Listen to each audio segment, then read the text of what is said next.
Viernes 4 de enero del 2019, muy buenos días, bienvenidos a su programa Contacto Directo. Revisemos quiénes son hoy nuestros invitados.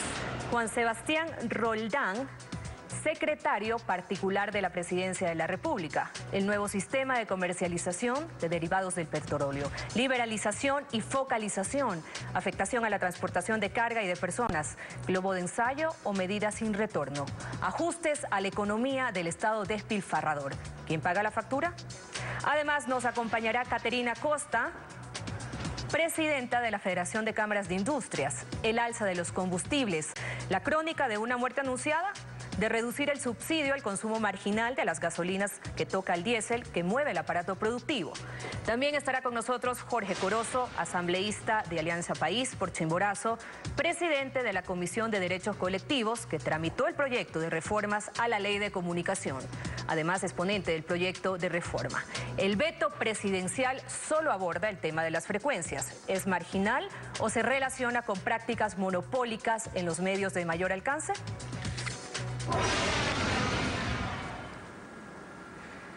Taxistas de ciudades como Quito y Guayaquil recibirán del Estado una compensación cercana a los $100 mensuales por el alza de las gasolinas Extra y Ecopaís mediante el sistema de tarjeta bancaria prepago propuesto por el gobierno. Pero el monto es mayor al propuesto originalmente por Carondelet y variará dependiendo de cada localidad en el país. Los representantes de la Federación Nacional de Taxistas del Ecuador se reunieron la mañana de este jueves para informar sobre los acuerdos a los que llegaron con el gobierno. Jorge Calderón, presidente de este gremio, anunció que, por ejemplo, quienes circulan en ciudades grandes como Quito y Guayaquil recibirán mensualmente una compensación de $99.90. Es decir, esa es la cantidad que podrán tanquear por Extra o Ecopaís con subsidio. Es en beneficio del usuario, para el usuario. A escala nacional, según Fedotaxis, existen 60.000 unidades formales. En Guayaquil hay al menos 10.000, por las que el Estado gastaría unos $12 millones al año en compensaciones. Y en Quito, donde hay más de 16.000 taxis legales, el gasto sería de más de 19 millones anualmente. Pablo Dávalos, analista económico, no está de acuerdo en que se beneficie a un sector con esta compensación. Está diseñando estrategias para apaciguar a estos sectores, para que esos sectores no cambien las condiciones de gobernabilidad, si tú quieres, ¿no? Y es que el beneficio al taxismo será a escala nacional. Según Fedotaxis, las unidades de las otras capitales de provincia recibirán al mes $87.14. Y para los que circulan en los cantones pequeños, $77.70. Ahora empezará la etapa de registro en la Agencia Nacional de Tránsito y en el Ministerio de Transporte de los taxistas que tienen permiso de operación para acogerse al sistema de compensación. Alfredo, ¿qué tal? Muy buenos días. Feliz año, Denise. Buenos días. Igualmente. Buenos días a todos. El acuerdo con los taxistas es un avance de la propuesta del gobierno sobre la liberalización de subsidios, pero solo cubre un segmento marginal de la transportación. En todo caso, es destacable que se acepta el sistema prepago del gobierno que el transporte pesado rechaza y el transporte masivo de personas no ha aceptado. Además, incluye discriminaciones constitucionales carentes de valor y un monto del subsidio que supera a la propuesta original del gobierno. La actualidad, los protagonistas, el análisis y la información en Contacto Directo.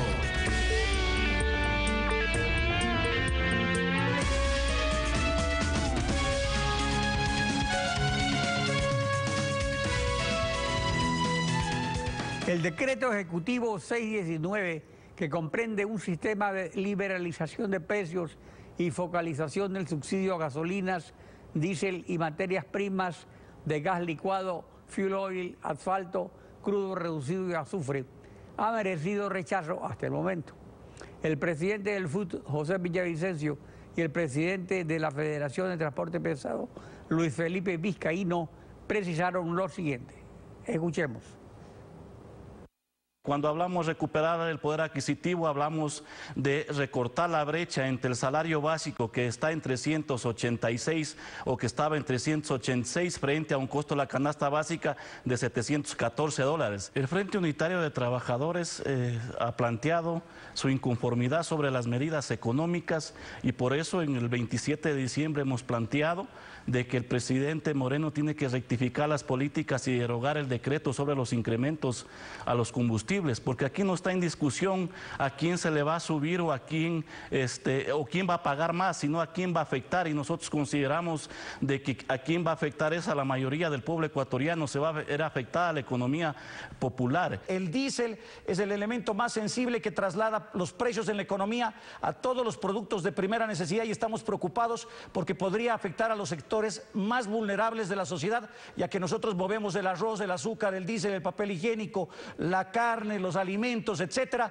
y esto podría generar, si no se maneja bien, una cadena inflacionaria. Estamos solicitando nosotros que se retire del decreto presidencial la eliminación del subsidio al diésel y que solamente se focalice lo que tengan que focalizar.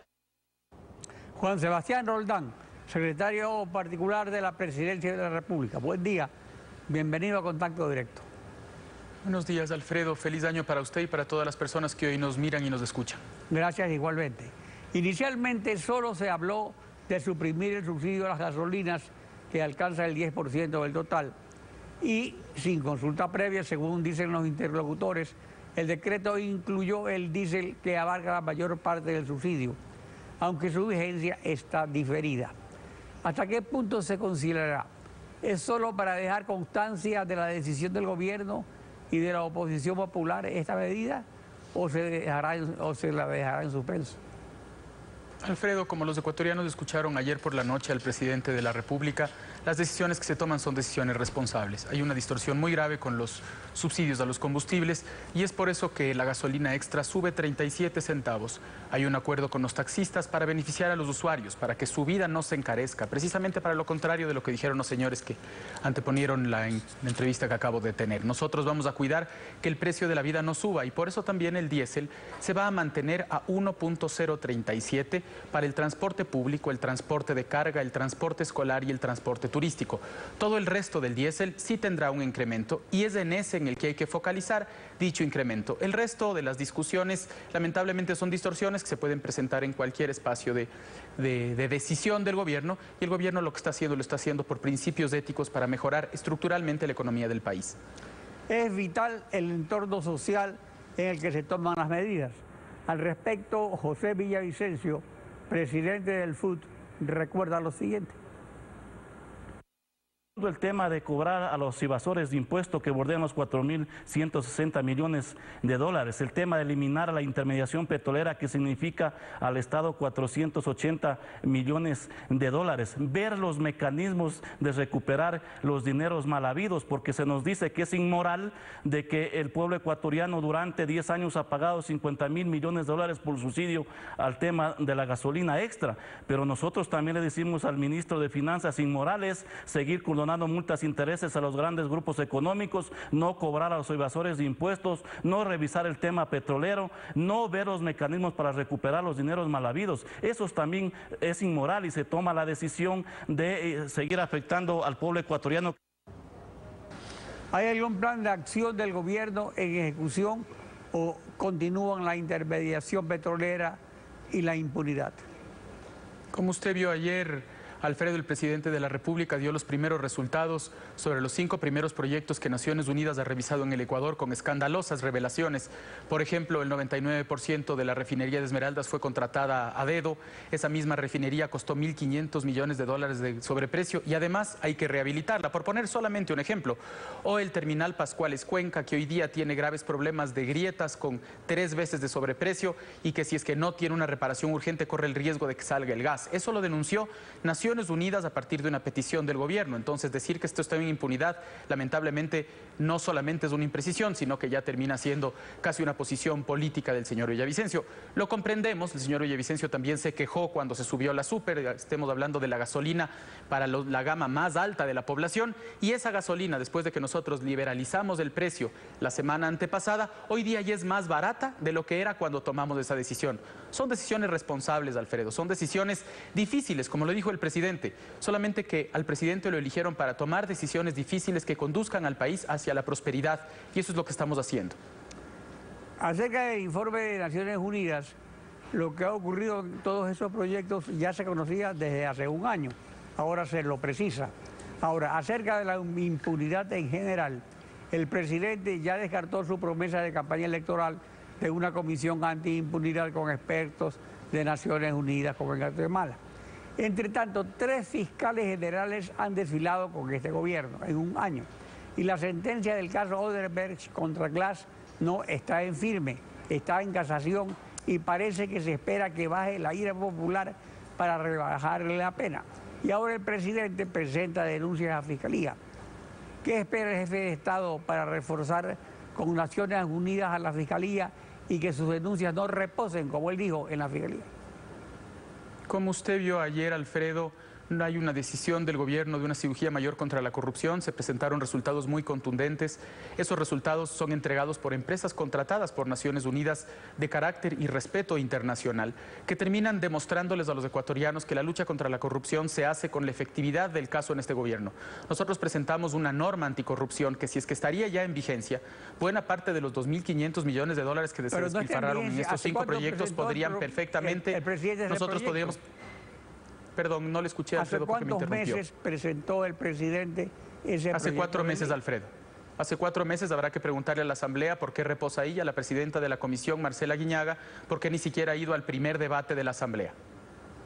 Ahora, lo que le estaba diciendo es que si es que esa ley estaría en firme, en este momento buena parte de esos 2.500 millones podrían estar ya en manos del Estado. Lamentablemente el Ejecutivo es parte de esa discusión. Es importante, Alfredo, pedirles a las otras instituciones, como la Fiscalía General del Estado, que tiene en sus manos 317 casos de personas con indicios de responsabilidad penal denunciadas por el gobierno y procesadas por Contraloría, que lleve adelante su trabajo. Es decir, ¿qué más queremos, Alfredo? Tenemos 4 personas del entorno más cercano del presidente Correa presos, 6 personas vinculadas al más alto nivel del correísmo, incluido Correa, hoy día fugados, y ese es el trabajo independiente de la justicia.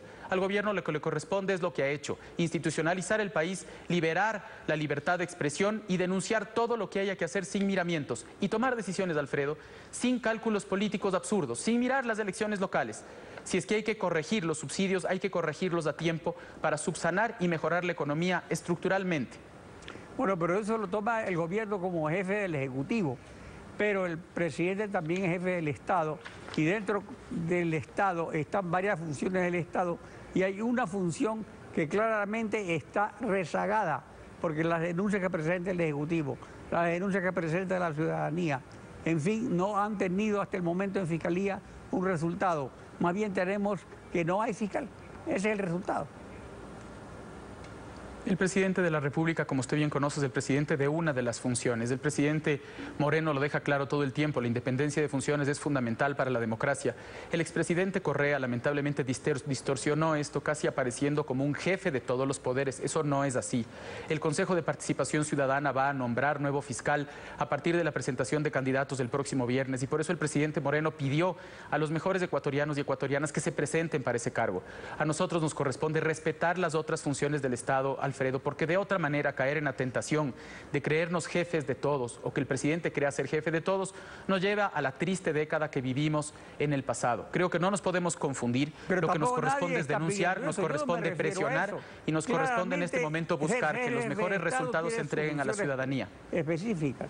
O sea, yo no me ¿Qué le corresponde al presidente con respecto a la Fiscalía, Alfredo? Al presidente le corresponde denunciar, no le corresponde cambiarla, no tiene potestad de ello. Pero sí le corresponde que haya un convenio con Naciones Unidas para que se refuerce la Fiscalía con expertos internacionales y que se recupere lo robado, especialmente, que son cientos de millones de dólares, mientras se suben los combustibles. Alfredo, el presidente tiene un convenio con Naciones Unidas, lo hemos hablado en algunas ocasiones cuando me permiten venir a su prestigiosa televisión, este tipo de convenios ha llevado a 5 grandes resultados de los proyectos petroleros. El presidente ayer ha dicho que vamos a ir hacia seguridad social y hacia los proyectos hidroeléctricos. Lo que nosotros creemos es que el trabajo se tiene que ir focalizando para poder entregar resultados concretos y fuertes. Ese es nuestro criterio. Hay un criterio distinto de otras personas, respetable por supuesto, como el suyo. Sin embargo, el presidente de la República, no solamente con Naciones Unidas, sino desde el Ejecutivo, abriendo la libertad de expresión, empujando la independencia de los jueces y los fiscales, ha hecho un trabajo que por supuesto es de resaltar y que la ciudadanía lo resalta todos los días. Volvamos al problema económico. El problema económico actual de falta de liquidez se soluciona subiendo el precio de los combustibles para trasladar liquidez de la ciudadanía al gobierno. De ninguna manera, Alfredo. Como dije hace un momento, la subida de los combustibles hace que la clase media que tiene automóviles, alrededor de 1.500.000 personas, tengan que hacer un esfuerzo de 37 centavos por galón. Esto significa más o menos $3.70 por tanqueada.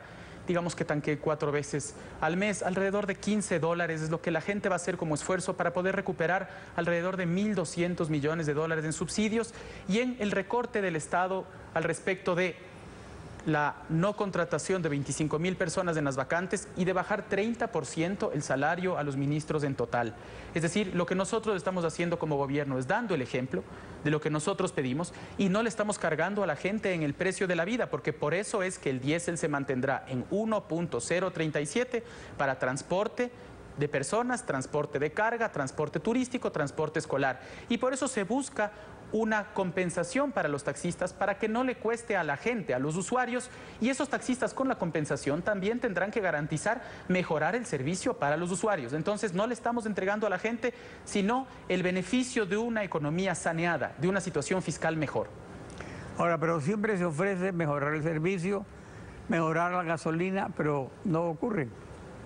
Habrá que preguntarle a quien no lo hizo, Alfredo. Nosotros lo que hemos ofrecido lo hemos cumplido y lo he dicho en algunos ejemplos en esta misma entrevista.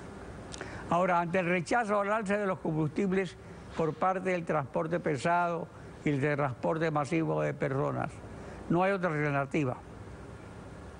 No, la alternativa es dialogar con todos los sectores que sean necesarios y al mismo tiempo tomar las decisiones estructurales para sanear la economía del país, siempre con beneficio en todos los ecuatorianos y para que ellos se den cuenta de que este tipo de correcciones en el corto y en el mediano plazo les ayudan en la vida. Alfredo, lo que se hizo durante mucho tiempo es meter la suciedad abajo de la alfombra y el presidente Moreno lo que ha hecho es levantar la alfombra, sanear la democracia, sanear la libertad de expresión, sanear la paz y hoy día ir a un camino de prosperidad.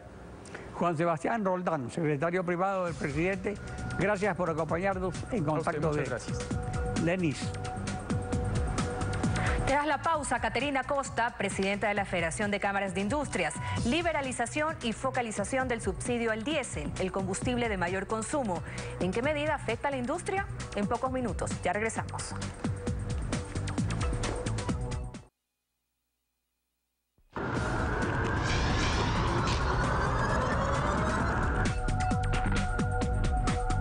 El 20 de diciembre en Contacto Directo, una semana antes de que se expida la reforma al reglamento que regula los precios de los derivados del petróleo, el ministro de Economía, Richard Martínez, anticipó lo siguiente.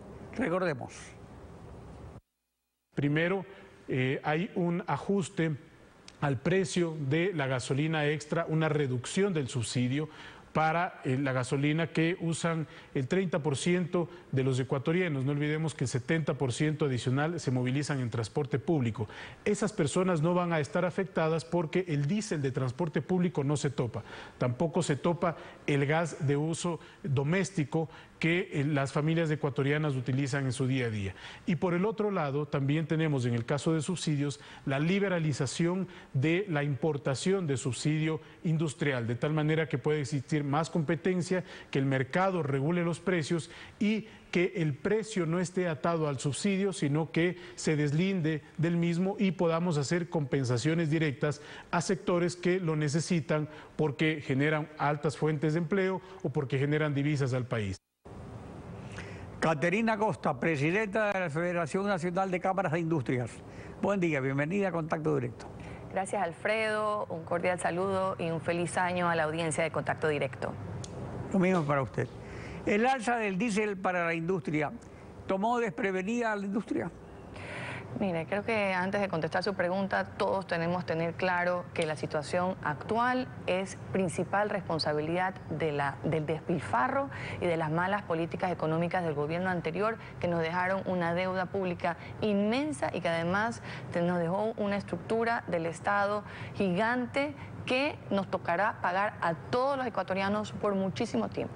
Respecto de los subsidios, nosotros creemos que hay medidas que parecerían inevitables en el contexto actual para poder proceder a la corrección fiscal y económica que conllevan esas malas políticas anteriores y que nos han dejado un impacto y una dimensión que todavía no logramos asumir y asimilar.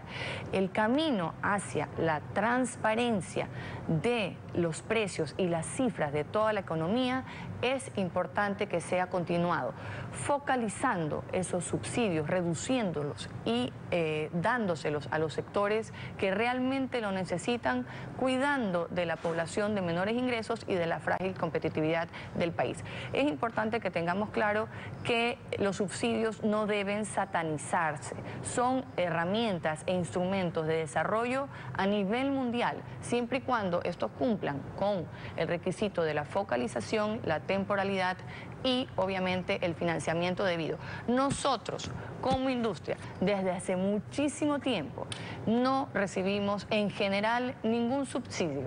Pagamos por concepto de los combustibles los valores que Petroecuador define mensualmente y que entre enero y noviembre del año pasado representaron $2.13, que lo vemos en la gráfica en las barras azules, cuando el promedio del diésel estuvo en 90 centavos por galón en el mismo periodo. Nosotros sí hemos cuestionado las tarifas que determina y la fórmula de Petroecuador para definir el margen en la comercialización que acarrea las ineficiencias de esa institución pública y por ende nos restan competitividad no solo a nivel regional sino a nivel mundial. Es importante. Por ejemplo, la liberalización del diésel para las actividades exportadoras de camarón y atún se difiere hasta el 15 de enero. ¿En qué medida han cambiado atuneros y camaroneros a la electricidad por el diésel como matriz energética de su maquinaria? ¿Y hay otras actividades iguales de exportación que también utilicen diésel?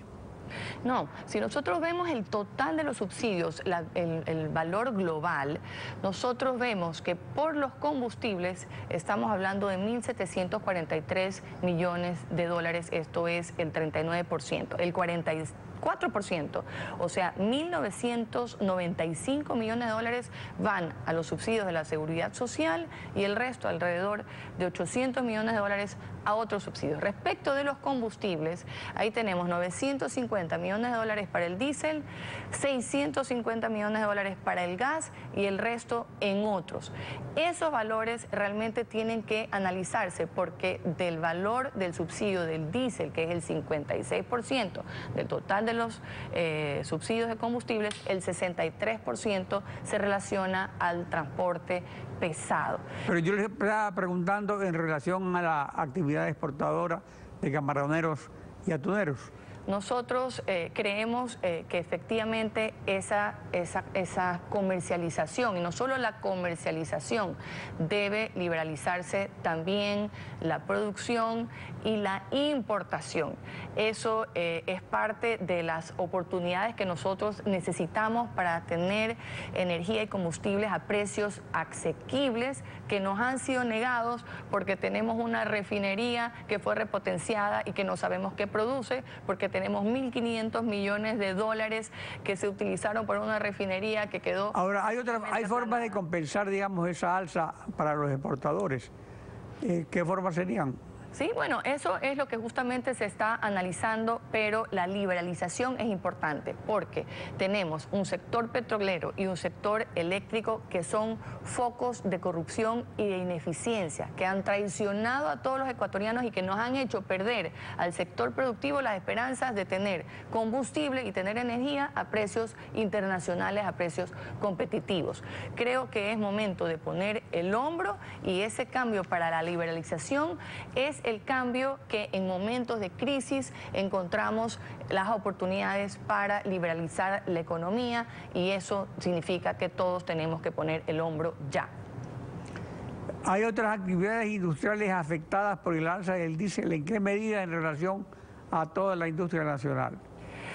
Como le decía, la industria no tiene subsidios hace muchísimo tiempo. El problema que nosotros tenemos y que ahonda la situación de los subsidios es la ineficiencia y la corrupción institucionalizada en el sector petrolero, en el sector eléctrico, los impuestos que se generaron para cubrir este desorden económico que deberían empezar a desmontarse, como el impuesto a la salida de divisas, como el impuesto a los vehículos, como los impuestos verdes, y también un problema que tenemos que nosotros denominamos los subsidios cruzados, que son aquellos subsidios que paga el sector privado principalmente en los precios de sustentación que por decreto define el gobierno para ciertos productos y que van encadenados a la producción industrial, como por ejemplo las materias primas para producir balanceados, que tienen hasta 2 y 3 veces más los precios que los precios internacionales y que van encadenados al sector camaronero, al sector ganadero, etcétera.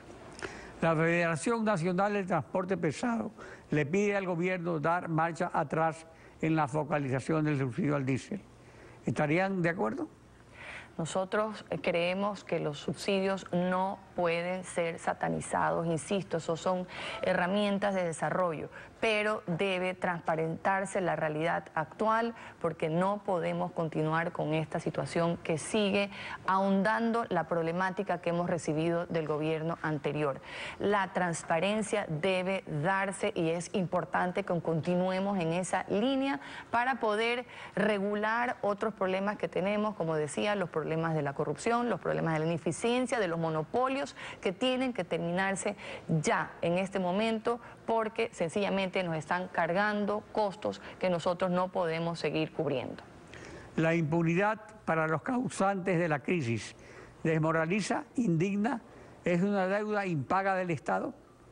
No, definitivamente creemos que eso tiene que ser perseguido. La institucionalidad, la seguridad jurídica es lo que el país necesita. Si hablamos de liberalización de la comercialización de los combustibles, que nosotros estamos pidiendo que además sea de la producción y de la comercialización, de la importación, nosotros necesitamos reglas claras, nosotros necesitamos seguridad jurídica. Para eso es importantísimo que se ataque la corrupción desde sus bases, y para eso es importante otros elementos como los tratados bilaterales de inversión, que todavía estamos esperando. Es todo parte de un plan que debe tener un impacto positivo, que debe empezar a generarse, pero hay muchas piezas de este gran rompecabezas que no son solo la eliminación de los subsidios, la focalización, sino que tiene un conjunto que nosotros esperamos que también sea atendido.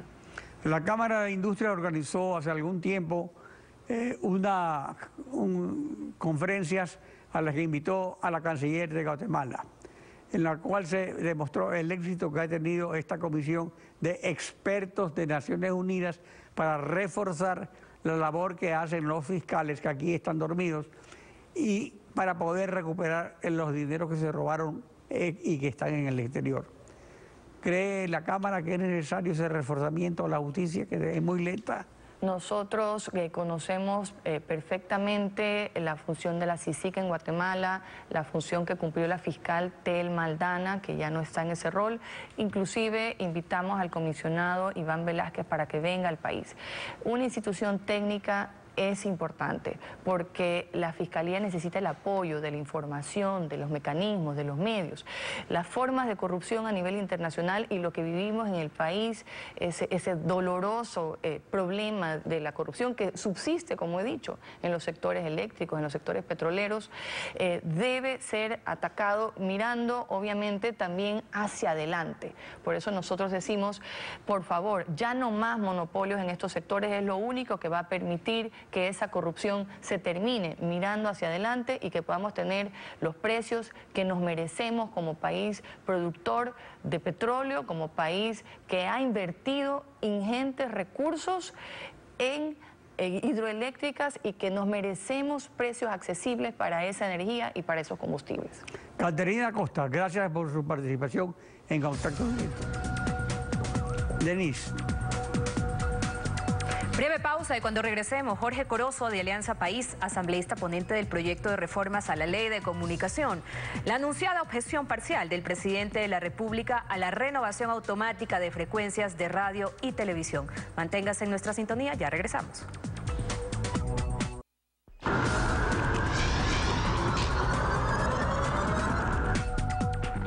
El presidente de la República objetará parcialmente el proyecto de reformas a la Ley de Comunicación. Al respecto, Ana María Acosta, vocera de la Coalición de Medios Comunitarios, precisó lo siguiente. Veamos. Estamos solicitando el veto a varios artículos que también se incluyeron a último momento, que también son inconstitucionales y que también pueden permitir la concentración de frecuencias, como son el artículo 107, el artículo 108, el artículo 109, 110, que modifican sustancialmente el mecanismo de otorgamiento de frecuencias del espectro radioeléctrico. El artículo 107, por ejemplo, modificaron, antes se llamaba reconocimiento por inversión de experiencia acumulada. Ahora este artículo es el artículo de renovación de frecuencias a los concesionarios. Eliminaron el reconocimiento por experiencia acumulada a todos los medios que ya tenían concesiones y colocaron como mecanismo la renovación de las frecuencias y la adjudicación directa en los artículos 108, 109 y 110. Jorge Corozo, asambleísta ponente del proyecto de reformas a la Ley de Comunicación. Buen día. Bienvenido a Contacto Directo. Saludos, Alfredo. Buenos días para todos los ecuatorianos que nos miran a través de este medio de comunicación tan importante para el país. Es muy interesante estar aquí para poder informarles acerca de cuál ha sido el proceso que hemos llevado a cabo para poder tener ya una ley de comunicación que garantice derechos de todas y todos los ecuatorianos. La disposición transitoria rige por esta sola vez a la usanza de la partidocracia y los artículos del proyecto de ley rigen a futuro. ¿Se debe vetar todo? ¿Sería lo coherente? Alfredo, reconozco el trabajo de la comisión que durante 6 meses de arduo e intenso trabajo hemos estado en la Comisión de Derechos Colectivos para poder trabajar en 14 proyectos como base, entre ellos uno del Ejecutivo, para poder entregar a los ecuatorianos después de 6 meses una ley de comunicación muy importante. Entre ellos está el reconocimiento del presidente de la República, quien manifiesta y agradece a la Asamblea Nacional por haber tomado con seriedad y responsabilidad este tema tan candente y tan importante como es el derecho a la libertad de expresión, el derecho a la libertad de comunicación, de libertad de prensa, libertad de información. Pero lógicamente hoy se habla exclusivamente del tema de las frecuencias, creo que allí está lo más importante y depende exclusivamente hoy del presidente de la República tener en sus manos la responsabilidad de entregarle a los ecuatorianos, dueños de medios de comunicación, cuál debe ser el tratamiento adecuado para que puedan funcionar como realmente corresponde. Lo que hemos hecho en la comisión es acoger las observaciones que han llegado de diferentes medios, tanto públicos, privados y comunitarios, para poder tratar este tema tan importante y poderlo anexar en este proyecto de ley, así como es la transitoria octava que consta y reza en este artículo que usted hace mención. En efecto, la labor realizada por la comisión que usted preside es encomiable, pues a diferencia de otros proyectos de ley y de otras comisiones con proyectos tan importantes como este, sin embargo, no han avanzado nada. Sin embargo, Jorge Guachamín, coordinador de medios comunitarios, advierte que pese a este trabajo que se ha hecho en conjunto con todos los sectores, los artículos 108, 109 y 110 no estaban igual en el informe para segundo debate. Veamos. El informe, el segundo informe que nosotros estaba para la Asamblea, no tiene nada que ver realmente con lo que se aprobó dentro de la Asamblea. Entonces nosotros sí quisiéramos que la ciudadanía sepa esto, porque hicimos nosotros un trabajo con otras organizaciones, nos hemos reunido en la Comisión de Derechos Colectivos y a la final vemos que son otros artículos los que terminaron aprobándose. Por ejemplo, la asignación de frecuencias, por ejemplo, anteriormente estaba la adjudicación directa para medios comunitarios, para medios, pueblos y nacionalidades. Ahora la adjudicación directa es para medios públicos, privados y comunitarios. comunitarios, lo cual a nosotros nos preocupa mucho porque no hay un concurso de frecuencias. Por ejemplo, aquí nos ponen a nosotros que en ningún caso podrá competir la misma frecuencia privados con comunitarios. Entonces, ¿cómo vamos a poder llegar hasta un 34% que también nos han incluido nosotros aquí, donde tenemos que, de acuerdo a la demanda, pero cómo nosotros vamos a poder acceder a las frecuencias que están disponibles?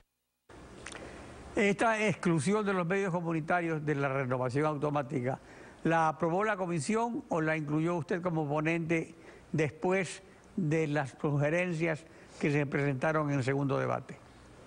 Alfredo, la función legislativa estipula claramente cuáles son los mecanismos que se deben llevar a cabo, tanto en las comisiones en donde se reciben las observaciones por parte de quienes son invitados como exponentes, como los miembros de la misma comisión, luego informe para primer y segundo debate, y en el informe final, en el pleno de la asamblea, todos los asambleístas tienen la oportunidad de poder hacer sus observaciones y estas pueden ser acogidas o no por el presidente de la comisión, que es como lo hemos realizado.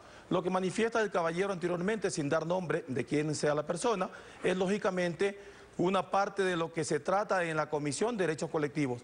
Pero luego esta tiene que ir al Pleno de la Asamblea, donde los asambleístas, que son la máxima autoridad en el Pleno, tienen la potestad para poder solicitar que se modifique algún artículo en función de las necesidades y demandas de la ciudadanía.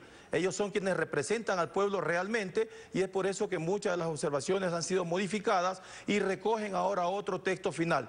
Pero lo más importante de esto es que todo esto ha sido trabajado y está entregado al presidente de la República como una respuesta positiva de 75 asambleístas que consideraron que era justo y que era necesario poder aprobar esta ley de comunicación muy importante. Que sea el presidente de la República quien considere si efectivamente se ha vulnerado algún derecho y que lo reponga a través del veto que tiene que enviar a la Asamblea Nacional. Eso es lo que corresponde realmente para que haya una participación de todos los sectores en el proceso de formación de la ley.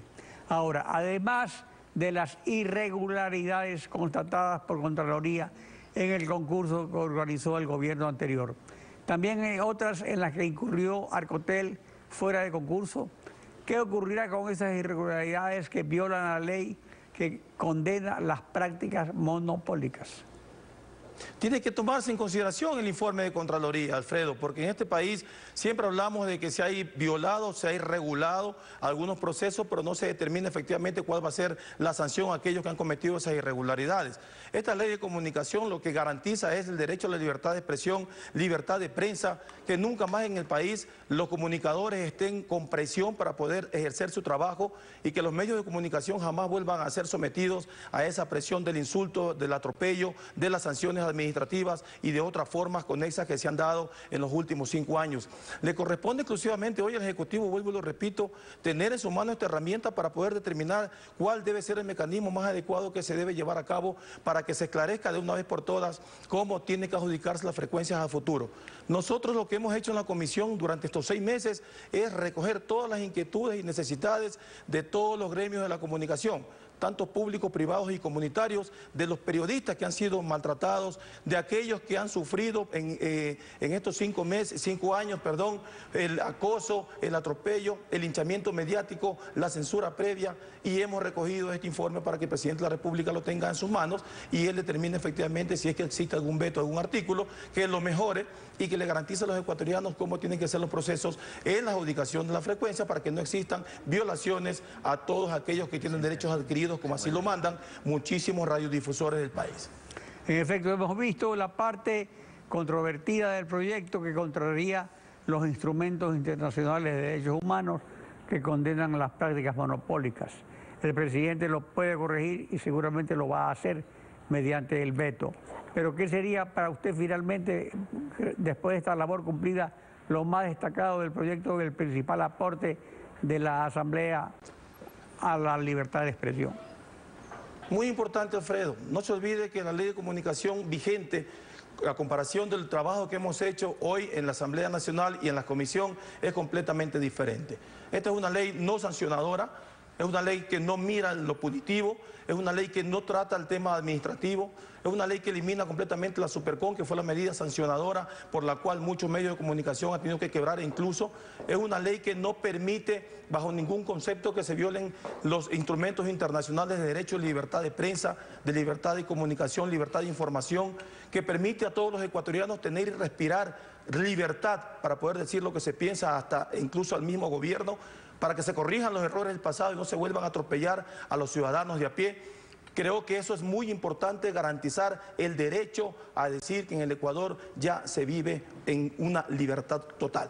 No se olvide también, Alfredo, que esta ley de comunicación le cortó de una vez por todas la cabeza al correísmo, ya que ese poder era el que ejercían sobre los medios de comunicación, e incluso hay muchos compañeros ecuatorianos en el exilio precisamente por estas formas arbitrarias de un gobierno que maltrató durante tantos años a los comunicadores y que impidió que se salga la verdad de tantos procesos de corrupción que se han vivido en el Ecuador. E incluso el mismo tema de la adjudicación de frecuencias y los concursos que hoy estamos debatiendo son producto de esa ley mañosa de comunicación que hoy la hemos derogado prácticamente, porque el 80% de esa ley no existe más, en la que hemos tratado y defendido en la comisión.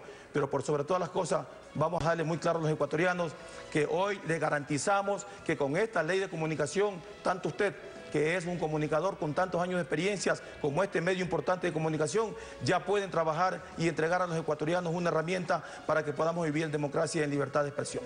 Jorge Corozo, ponente del proyecto de reforma. Gracias por participar en Contacto Directo. A usted. Denise. Alfredo, estamos despidiendo así Contacto Directo. Ha sido un placer acompañarlos. Ya viene Televistazo en la comunidad. Igualmente, Denise.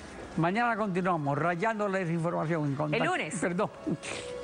El lunes, nos vemos. Es que ha sido una semana corta. Muchas personas están confundidas por ser una semana corta. Gracias a los feriados del correísmo.